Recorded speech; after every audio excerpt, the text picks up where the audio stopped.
નમસ્કાર, મારું નામ પાર્થભાઈ દરજી. આપણે ભોપાનગર પ્રાથમિક શાળા બનાસકાંઠા જિલ્લા શિક્ષણ સમિતિ દ્વારા જે ચાલતી શાળા છે સરકારી, એમાં હું શિક્ષક તરીકે હમણાં જ નવો નિમણૂક લાગુ છું. પણ મારી શાળામાં 9/6/2025થી જે સમગ્ર બનાસકાંઠા ગુજરાત રાજ્ય સરકાર દ્વારા ચાલતી, એમાંથી આપણે શાળામાં પ્રવેશ અને નવા સત્રનો આપણે પ્રારંભ કર્યો છે.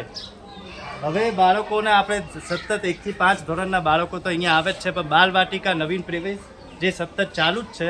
એટલે આપણી શાળામાં દરેક બાળકો આવે છે.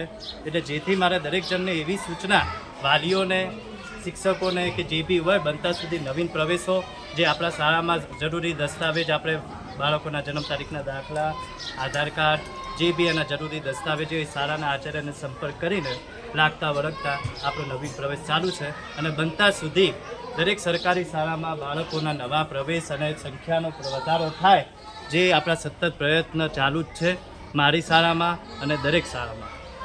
જય ભારત, જય શ્રી કૃષ્ણ.